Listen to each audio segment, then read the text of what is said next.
NBC Sports Radio, AM 1060 KDUS Tempe, Phoenix, and KSLX HD2 Scottsdale, Phoenix.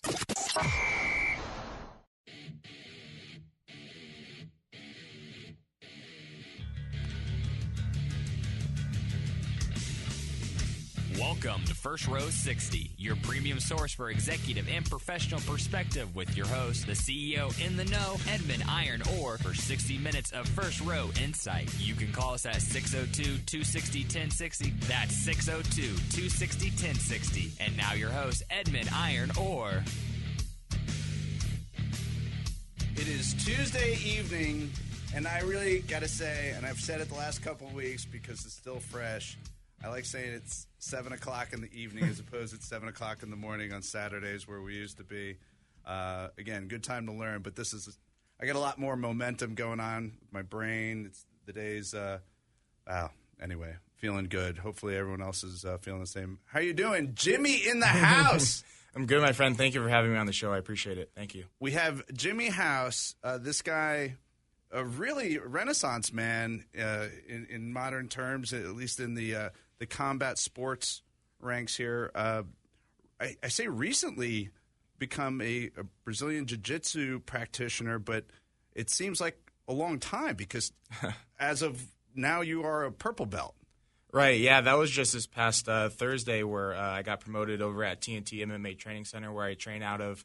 As far as the process goes, it seems like a long time because I guess all the work that has gone into it. But, I mean, when I look back at it, it's only been a year and 4 months, which at TNT, Coach Scott explains as one of the fastest times to get to purple belt, which is an honor. But it's crazy to see how far the progress has been thus far, for sure. Well, and you know, we'll say this, and I think a lot of people think the same thing, or I shouldn't say think the same thing. A lot of mixed martial art, I shouldn't say, a lot of combat sports, a lot of karate, for example, you know, you have these expectations that, they're just kind of throwing out belts. Right. And, you know, yeah, this guy, sure. We got a 8-year-old kid who's a black belt. Great. That's not, but jiu-jitsu's not like that. And, no, not at all. And Scott, Coach Scott, he is definitely one who is an ardently making sure that everybody is earning each and every strike. Right, most definitely. Yeah, he definitely pays really close attention to how we're rolling, you know, how hard we're working, how we're paying attention, like how many classes we're going to, all that good stuff. And then once he thinks we're ready to test, then it's a matter of studying countless techniques. You know, if you're a blue, you have about 70, 73 techniques to study. And then if you're a purple, it's all those techniques from blue plus another 70 for the purple belt curriculum. And he really makes sure that you have a solid base for jiu-jitsu before you move on to the next rank, which in my opinion, being around jiu-jitsu for this long, I've kind of seen to be one of the better ways to be promoted because you're always going to have a base or you're always going to have a reference to refer back to. And then once you get the purple belt, you can take those moves and build off of it while you lead into your brown, black, so on and so forth. So nice. So, all right, I got to ask, too, Brazilian Jiu-Jitsu, what brought you over to Brazilian Jiu-Jitsu? Because isn't that the style designed for those who are small and weak, and you're neither of those? Oh, thank you. It's a funny story. So I have a wrestling background from high school. I started wrestling in high school, and I really love the feeling of, you know, being on the mat, you know, takedowns. Or the art of grappling itself is something that's always interested me. I even started doing judo when I was young as well. And I went into powerlifting straight after graduating high school. I decided not to wrestle in college. After kind of getting a little bit, stagnant with my powerlifting, I wanted to move on to something else. I wanted to kind of do something that made me feel athletic again. And so I started to train again for wrestling, like just open tournaments and stuff like that. I didn't really have a direction on what I wanted to do with it. And all of a sudden, one of my good friends, Nick LaRosa out of TNT, who's a coach down there, had invited me to try out just like a free week pass. I tried out my first jiu-jitsu class, and, I really had no idea what was going on. And Coach Scott talks about how, I came at him like a bull in a china shop trying to, rip his head off. because of my wrestling background, you're taught just to impose your will on people. But after the first practice, there's some highlights of hope here and there, and I kind of knew that maybe this was the next challenge that was meant to be conquered in my life. And ever since then, like I said, a year and 4 months, it's been no looking back. Right on. So I think you and I, we trained a little bit like one of those first times actually, you were out there. I was thinking about that on the way over here. It was a blue belt prep seminar, and you guys came over, and you were my partner that day, and we talked about how we both wrestled and whatnot. And it was all very new to me, all very green. But that's how we met. And then it's crazy to see a year and 4 months later we're over here. That's funny because we're about the same height, and you're a good 50 pounds heavier than me, and probably less body fat. Let's be honest. I mean, it's pretty impressive. So all right, let me back out, sure, because I got to start over because we kind of jumped in there. No problem. But where are you from, man? Are you a native? So born and Mm-hmm. raised over like Glendale, Peoria, right on the border of the two, over kind of by like the Arrowhead Mall area. Okay. So. And you grew up playing sports, I'm assuming? Yeah, so I started in martial arts as young as like 3 years old, doing like Okinawa Te Karate. I jumped into Aikido for a little bit. Like I said, I did judo. So martial arts is kind of the roots of where I started. So it's kind of funny how coming back now, this is where I'm back to my roots, doing something like jiu-jitsu. And then played a lot of baseball when I was younger, football, dabbled in basketball for a little bit in middle school. And then after a couple bad experiences with football, that's when I found wrestling. And through the course of all that, I had been doing some type of weight training during most of my childhood, to be honest. I started learning the proper technique behind like weightlifting and lifting weights and just basic strength training. I think the first time I ever touched a weight, I was 4 or 5 years old in my garage. Always watching my dad lift weights when I was younger is something that inspired me to want to kind of dive into that realm of sports or athleticism, just training in general. And obviously it's just been something I never stopped since. You got a big family, or? No, it's really small, to be honest. Like my Filipino side, it's very big, but they're all on the other side of the world. But the Caucasian half, we're pretty small, I would say. Yeah. Okay. And so, do you guys have it set up in the garage, or what was the? Yeah, it's not there anymore. But I started weightlifting in the garage. We had squat rack, bench, deadlift bar. I would say maybe close to 800, 900 pounds of barbells or weights and whatnot, and. It was just one of those things where, to be honest, when I first started, I kind of hated it. And my dad was never really one to force me to do things I didn't like. But to be honest, I just didn't have the balls to tell him no. And it just became one of those things where, luckily, as time went on, as maybe puberty hit and you start to get respect for things like lifting and stuff like that, I started to kind of find my niche with it. And it's something I just carried on since. But when I was little, I didn't really like it that much. The only thing I really liked to do was like shrugging and deadlifting and like. Everything else I just hated, and but it's one of those things. You wake up on the weekends, 8 o'clock, like every morning. You train with your dad, and you kind of start to develop a type of discipline that you can carry on through the rest of your life. So, well, so for powerlifting, a lot of people who a lot of people, like you said, do it for sport. They're doing it for this or that, but not most people don't dive into it as deep as you have, and it does take a lot of coordination in addition to discipline and recovery. You got to be able to do all the right things, and not everyone can do it. For sure. It's interesting. The thing that I found the most interesting about powerlifting, because I had done, basic strength training, some bodybuilding type stuff pretty much when I was a kid leading up to like my senior year of high school. After I graduated was when I specifically started working on like powerlifting training, just that, not really worrying about like hypertrophy or any of that type of stuff.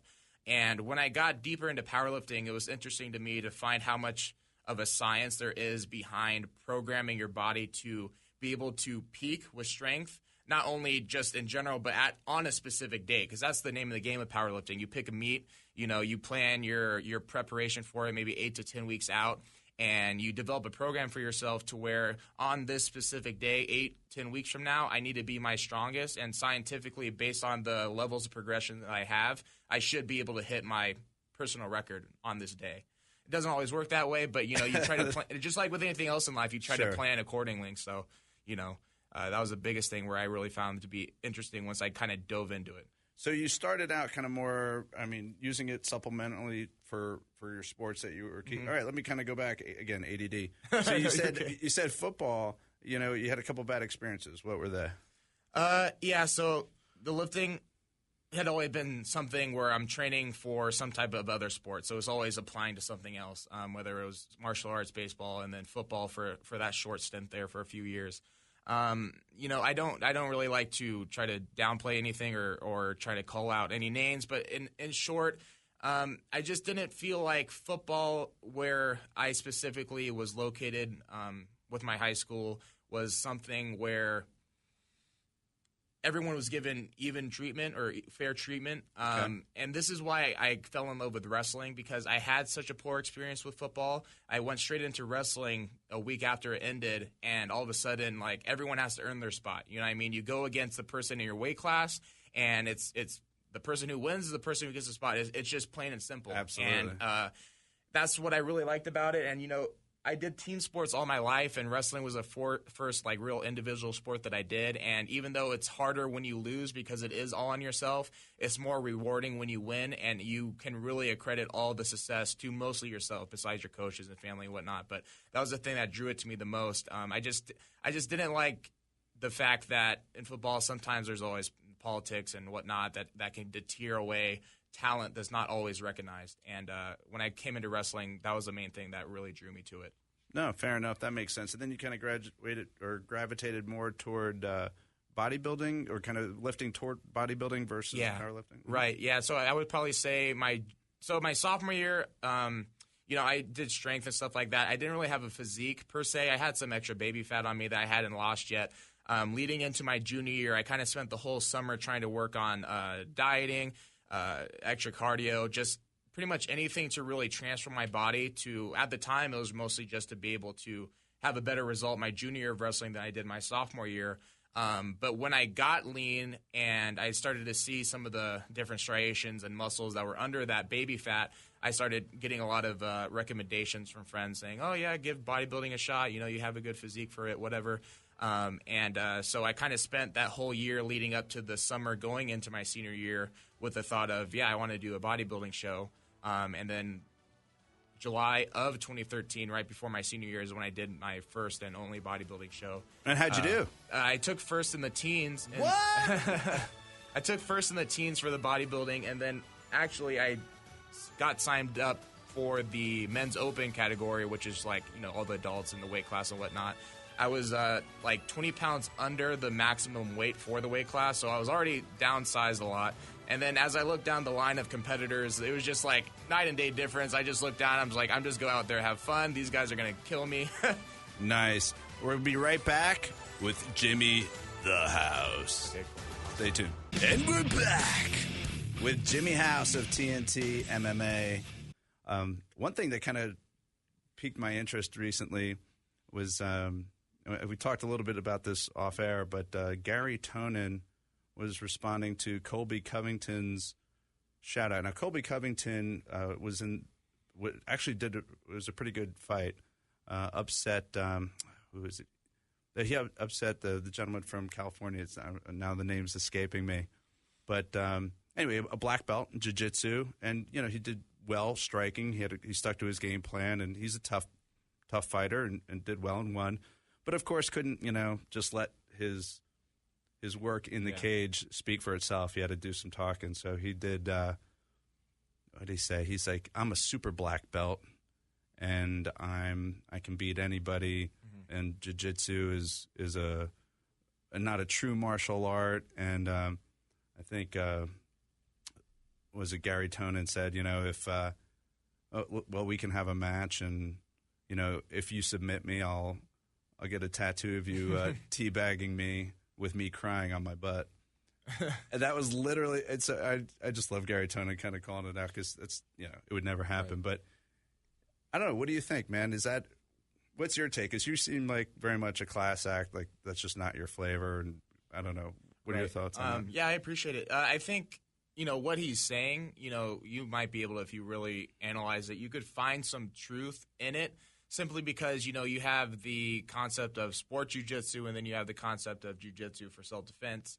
And, there's several things in sport jiu-jitsu that, in a real fight or in self-defense situation, which is essentially the roots of martial arts. Yeah, that probably won't work as far as, like, putting that on national television. I'm not sure if I would do that. But I think when it comes to jiu-jitsu is a martial art. Sometimes, I think as time has evolved, it has evolved to more of a sport thing, and, it maybe has become less applicable to self-defense or to a fight in some areas. But if you train it if you're looking at strict jiu-jitsu rules, like in sport jiu-jitsu rules, like going to the street, you can't. I mean, striking is going to be part of it. Yeah, for sure. And then when you take into account that there's not a mat under you, there's a lot of moves that aren't going to roll through as well and whatnot. I think there is maybe some truth to it, but I also think that it's really a matter of how you approach jiu-jitsu is as far as that'll be reflective of how efficient it is in multiple aspects, not just sport, self-defense as a martial art in general. Yeah, I mean, because you see guys that train gi 100% of the time, and then, maybe they try to do some combat jiu-jitsu out of nowhere, and then they're not sure where to grab, they're not sure how to block a punch, they're not sure how to parry, and you can see where there are some holes within the jiu-jitsu. But like at TNT, what I like is that we're always training combat jiu-jitsu at least 2 or 3 times a week. So we're always practicing our jiu-jitsu for that self-defense aspect. If we're on the ground, somebody's throwing punches at us, or vice versa, we're getting used to that feeling of being stricken while being have been sorry, struck. I forgot my dictionary at home, but being stricken while being on the ground, and it is a totally different feel, and it's something just like with anything else you get used to. And then I think, in my opinion, that's when jiu-jitsu becomes deadly, is when you tie it in with strikes. Oh, for sure. And I think, Adam's the same way, Coach Adam and Coach Scott. I think their curriculum, they, see eye to eye on a lot of things. I think the first and foremost aspect of their training, or if you could take an introductory class, or just looking at their curriculum, it's striking. And it's like, wait a second, this is jiu-jitsu. Isn't it supposed to be a non-striking sport? Mm-hmm. Right. Yeah. I think a lot of people go into that with that mindset, and maybe some people do jiu-jitsu specifically because they don't want to be like hit in the face. Sure. And if you do jiu-jitsu, you don't have to be the next Floyd Mayweather, but at the same time, it's good to be aware of what the possibilities are when you're entering something like that. Because at the end of the day, it is martial arts, and martial arts should be meant for self-defense. Sure. And that's the whole point of it. If there's no striking, it's not truly a martial art. There has to be some striking involved. Weapon defense, all that good stuff, so where you're truly able to defend yourself no matter any situation. For example, like on Sunday, we had a couple of our brown belts that are testing to be black belts. Part of their black belt test is to be able to disarm knives, disarm guns, deal with multiple attackers, self-defense with striking, be able to take somebody down and tie it into a submission. And I think that's really where the versatility of Brazilian Jiu-Jitsu shows itself, is when you're in those situations, whether it's a organized MMA fight or, you're on the street and you're fighting for your life. That's where it becomes so versatile. Or if you're just in a competition trying to win a medal, Sure. And when, a lot of people, they call it the gentle art, right? Right. So Jiu-Jitsu is, the idea is, like you said, disarm and submit and kind of, but, dude, I've watched some of your matches, man. I would not say gentle kind of equates to it. It's definitely an explosive approach that you're taking to each, and clearly that comes from your background. Right. Yeah, definitely. It's nice, like, when it gets into competition, there's a different pace than maybe there is during, like, a typical jiu-jitsu class. A typical jiu-jitsu class, you have beginners, people that are just doing it as a hobby, and you kind of have to respect that and maybe tone yourself down a little bit. But as I tone myself down in the practice room, I'm able to practice my technique a lot more. I can make sure I can hit my moves on the biggest guy in the room and the smallest guy in the room, so that when it comes to the competition atmosphere, I know my competition drive is always going to be there, and I can always call on it when it's needed. And so when I need to pick it up and I need to do some hard takedowns and whatnot, I know it's always going to be there because I put in the extra time to make sure that it's fresh. But then at the same time, I know my technical background has developed to the point where I can use that as my first option, and then use my explosion as strength as kind of like an afterburner type thing, or icing on the cake type deal. You got pretty good ups, man. What's your vertical? Yeah, everyone, since I posted that video, everyone always asks me that. I think it's a misconception. I think I can bring my legs higher than I can actually jump. I think I don't have a spine, so I can bring my knees up to my chest pretty high. As far as my actual vertical, I haven't tested that, no. It's all optical. It's all done with mirrors. Yeah. We are halfway through the show. It's going fast, and I know we've covered a lot already, but we actually have a caller. And Scott, are you there? Hello. Hello. Hey, is this Coach Scott? It sure is. How you doing, Ed? Good, man. How you been? I've been great. Thank you. Thanks for having me on. Hey, I got a very intimidating-looking character on the other side of the table from me, and yeah, he intimidates me too. But you're like 6'4", 240, fourth-degree black belt, so you really don't have an excuse. Have you seen those arms on him? No, I know, it's crazy. So, what's it like having Jimmy the House in the Jimmy house? the House. Yeah. I want to let you guys know too that I came up with that. Yeah, you did. I deserve the credit, but it's been a huge honor for me. I've been doing this for a long time, an instructor, and have some great students and all that. And I was just talking to Jimmy about this the other day, and during his promotion, I spoke a little bit about the qualities that he has that really gives him the edge and is the reason why he has not only been successful in jiu-jitsu, but has been successful in so many different arenas, which is so rare. It's a very rare to have a combination of those qualities. So having the ability to, mentor him and have someone just listen so well and have, the physical ability and the ability to analyze and everything else that comes along with the package, it's just a huge honor for me, and it's a pleasure. And to see his improvement in such a short time, it kind of makes me a proud papa. So I got to ask, is it weird because I think you were even criticized, like he had just started and he was tearing through a tournament and they were like, Scott, bro, come on, man. How can you tell me he's a white belt? And at the same time, now he's fast track, and they're like, dude, what are you, like, throwing him through the ranks? Like, what's it? So, I mean, you can't win either direction. But how do you handle that? How do you manage the progression of a student, of whether it's Jimmy or anybody?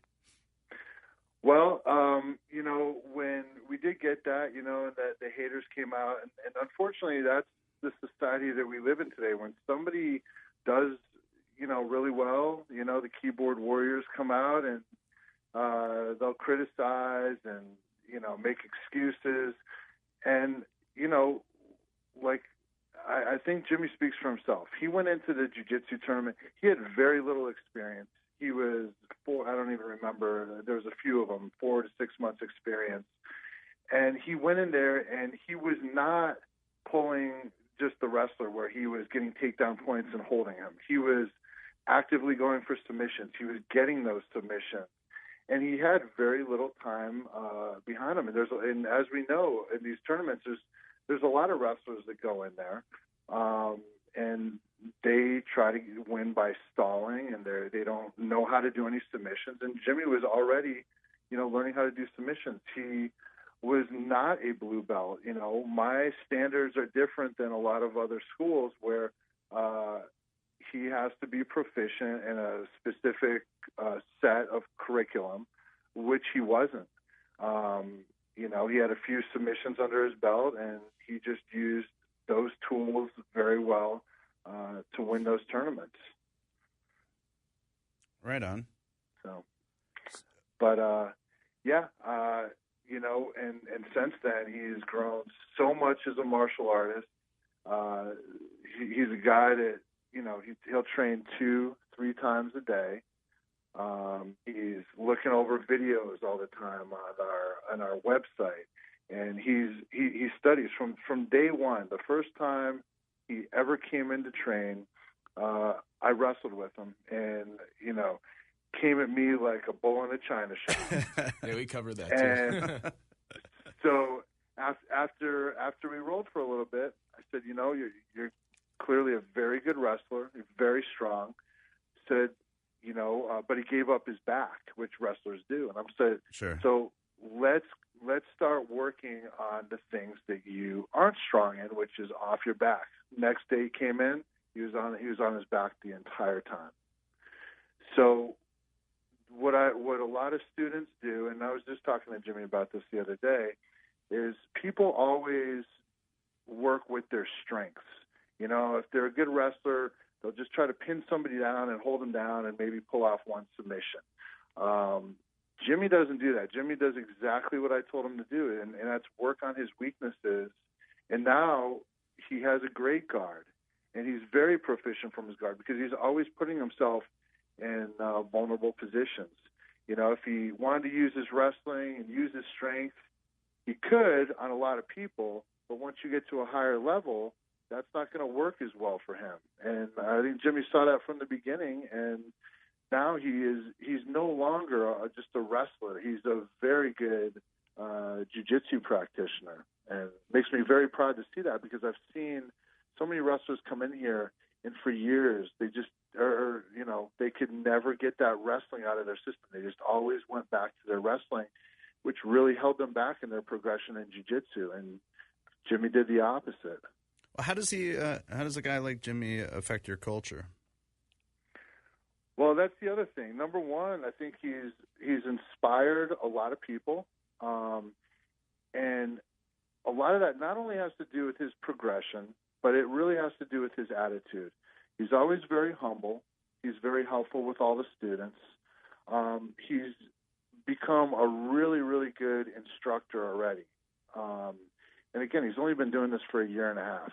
He's the wrestling coach here, but he also helps, with the jiu-jitsu classes. And he's very patient, humble, helpful, good advice. You know, I've never seen him, lose his patience, and just always has a good attitude. And that's the thing, being a top dog at a gym.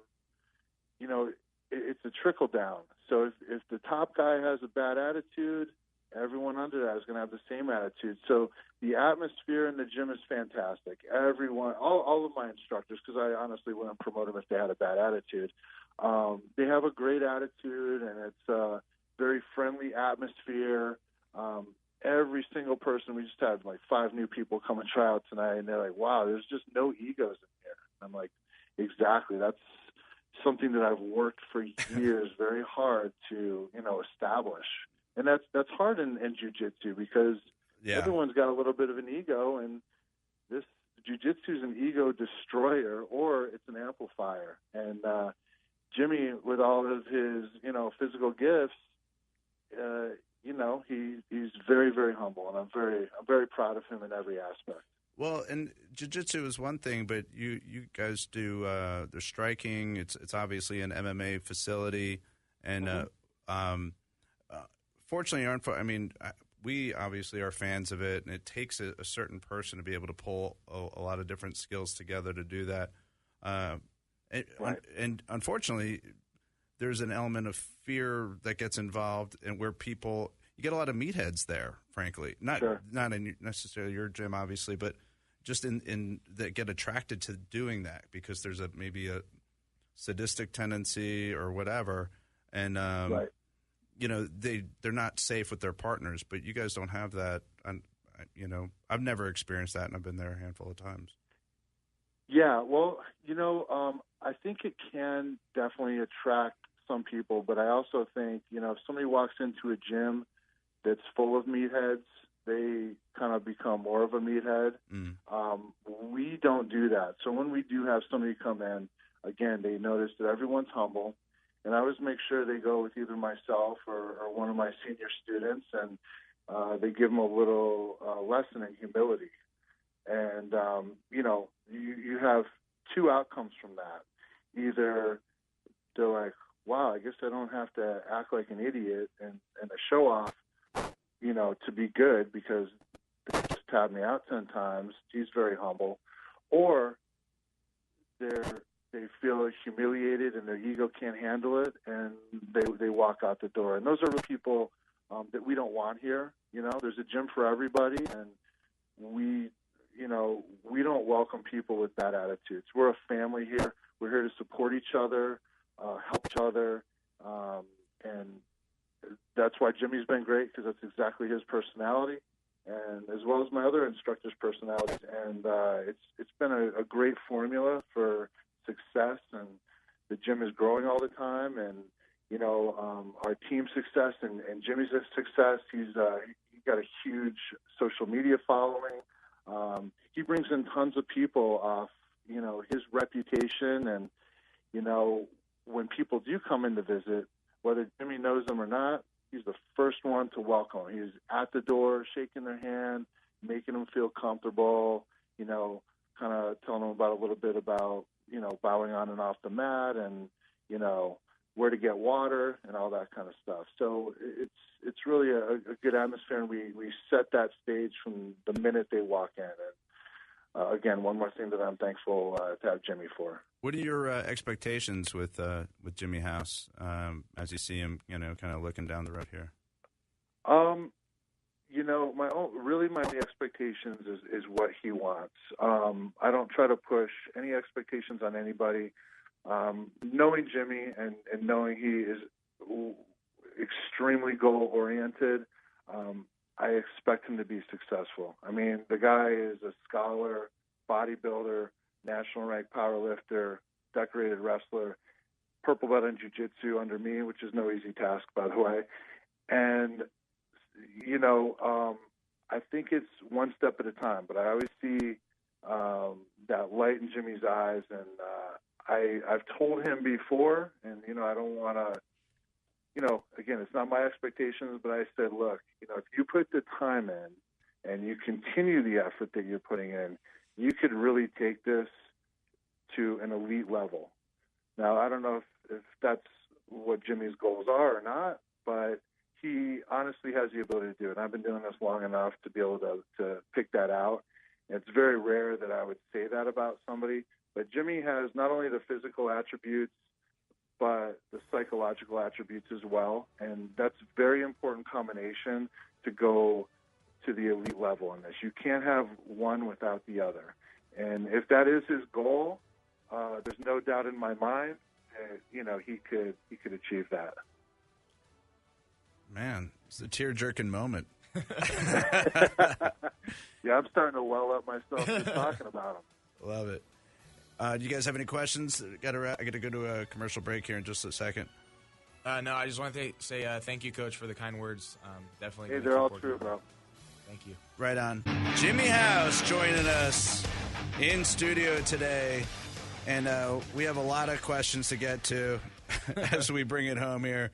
And this is a modified question from Professor Adam Nance, and this is important that we know the answer, and it's got to be canon. Okay, would you rather fight 100 angry kittens or 2 Scott Tannenbaums? Yeah, definitely. Okay. I mean, for my own sake, I'll go with the kittens. Yeah. As far as what happens after the kittens get a hold of me, we won't go over that. But yeah. No, but yeah, if you talk to Scott, he tells you some of his stories and whatnot, from his bouncing days and even outside of that, and it's definitely not somebody you want to try to get on his bad side for sure. Absolutely not. No, it's funny. Like when I first got into this, we come from a similar background, right? Like I was a wrestler too, and I kind of do the Harambe kind of approach, and go full Harambe. And anyway, you get exhausted, you get hurt because these guys are big and strong, and they seem but it's an amazing gift that they have, this art that they've really worked on. I say that they've developed. They've learned from great lineage, and then they've adapted it and really kind of put in I don't want to say sadistic intent, but they've put a pretty impressive package together, and it's a nice tool set. I agree. For sure. I'm very proud to be a part of it. So have you done any traveling for tournaments or competitions, anything like that? Yeah, between powerlifting and jiu-jitsu, I pretty much stayed on the West Coast, but Vegas is a popular one, San Diego, been to Long Beach for lifting as well. But yeah, I've done traveling. Luckily, a lot of the national world tournaments are on the West Coast for most things, in lifting or jiu-jitsu, so it's not too much of a travel. I haven't done anything outside the country or on the East Coast or anything like that, but I'm sure one day it'll call my name. Now, you said we kind of, I say we glazed over powerlifting because we did talk about it, but and Scott even mentioned you're nationally ranked in powerlifting. I mean, did I read that correctly? You set a record, or? Yeah. So by the time I kind of concluded my consistent powerlifting, I had set 6 world records, in 5 of them being in the teen category, 1 of them being in the junior 20 to 23 age class. I checked a couple months ago. I think 3 or 4 of them still stand. Yeah, the bench one, right? I think that one was a state for men's. My world records came with squat and deadlift and the 3 lift total, so the 3 lifts combined. Nice. Yeah. But yeah, it was one of the things. My first world record, it was crazy. It was like everything I had, and once the first one went down, then it just kind of seemed like I picked up momentum, and but it just got to a point where it wasn't worth the records anymore. I wanted to do something that I felt that I loved more, which was more so martial arts, or the form of grappling in a sense. So, yeah, I do find that interesting, because do you feel you just weren't getting satisfied? Just wasn't, I mean, because usually when people excel at things and they're getting recognition and it's continuing to mount, and especially being so young, like, why wouldn't you dial that deeper? Just, right, totally. Candidly. I get asked that a lot. There's a few different reasons. One reason, and it's going to be a variable in most sports, especially at the professional level, and I hold nothing against people that choose to go this route, but personally I choose to always be an advocate of a drug-free lifestyle, and that's not even just including PEDs, whether it's marijuana, meth, whatever, any Sure. type of drug. And it gets to a point to where not only for your performance, but for your recovery, it becomes necessary. For most people, I mean, you look at the top powerlifters out there, and they're going to tell you the same thing I just told you. And that wasn't necessarily a road I was willing to go down. It was one of those things where I was very, very blessed to be able to get to the level that I was without it. But it wasn't really something where I wanted to keep doing it and to keep pushing my body to a limit to where I'm either risking injury, long-term, whatever, to Sure. to just have a number on a piece of paper. Another reason was I let myself get a lot heavier than what I'm really comfortable with. And, I went to the wrestling room one day and I tried to wrestle, and I woke up the next day feeling like I was an 80-year-old man. And it was actually really disappointing for me, because wrestling was really my true love when it came to athletics. And to not be able to do it kind of woke me up in a sense. And so going back, that's when I kind of started trying to find something to get back into it. I started wrestling, and then that jiu-jitsu came. That's when I started my weight loss journey. And since then, went from 270 to my lowest weigh-in this past May, which was 190 pounds. Nice. Through the concept of jiu-jitsu and wrestling. So you're obviously staying flexible. You're losing fat, and you're losing muscle too. I mean, you have to. But so what are you? And I got to say, I applaud you, man, because it's tough to also. You're doing a lot to maintain your strength as much as you can. Right, thank you. And I think it was one of those things where there's a few different things that I try to look for when it comes to strength training, and I kind of looked at it, and there's some things that you have to sacrifice, like you mentioned. Going down, making such a huge drop, you're going to lose some muscle mass. But at the end of the day, I kind of looked at it, and I like to be able to apply strength, and I like to be able to lift for strength. And sometimes you don't always need huge muscles to be able to lift a lot of weight. Obviously, it's going to come with it, but it's not necessarily, 20-inch biceps are going to equate to my 730-pound deadlift. You know what I mean? So strength training and hypertrophy training for a certain look are two different things. And sometimes, you can lose muscle but still keep your strength, just because they're different muscle fibers that are working as opposed to what actually builds the cuts and the big biceps and pecs that everyone looks for. I kind of looked at it and I said, if I'm going to spend my time doing two things, I want to build strength and I want to get good at, the jiu-jitsu and stuff that I'm doing now. And you're keeping your tendon strength, and I'm assuming stretching. Right, yeah. I have to say I'm very blessed, and knock on wood, I haven't had any serious injuries. I've had a few close calls with powerlifting, like my last meet at Mr. Olympia, my first pro one, my third squat, I dropped 800 on the back of my head. Oh. Yeah, I walked away from that, luckily. One of my world record attempts I had gone for was 707-pound deadlift, like 3 or 4 years ago. And I had got it, but at the top I passed out, dropped the bar completely, and, laid there. So I had a few close call experiences with, what could have been serious injury. And that was also another wake-up call for me, too, where it's like, is this worth it? One of the things that I also assessed, too, where at the end of powerlifting, I had gained such a good following from it because of my strength. And I had gotten to the point where I wasn't that into power. I wasn't motivated to keep powerlifting, but yet I kept doing it because I felt like I was obligated to, because of the people that were rooting me on or cheering me on or following me because of what I did. Speaking of, I know you've transitioned. Now you're dialed into. Tell me a little bit about the TNT Federation and online training. So changing subjects, what's nice about the TNT Federation is, well, for me specifically, when I look back at my competitions that I've done, all the submissions that I have done, 95% have been curriculum moves that we display on the Federation website. And it's funny, I usually do like a private the day before I compete, and I always try to hit moves that I'm learning from our curriculum in competition, and they're all very realistic, very high success, and that's where I feel like the Federation itself is great for anyone in jiu-jitsu. And what's nice about it is that you can watch these moves on your app, wherever you go on your phone. Just like you go on YouTube on your phone, it's the same exact thing, and you can enhance your jiu-jitsu, you can enhance your self-defense. We're going to have takedowns, judo, and stuff like that on there. So there's multiple forms of martial arts that are going to be all in one mobile app, which hasn't been done. How strong? Tell I mean, so we got to hit a few things sure. here. We're running out of time. How strong? Tell us about it. Okay, How Strong. That's the brand that I started back in 2016. It started as a powerlifting team. That I was formerly the coach of, that took some of my teammates to nationals and whatnot, and we competed.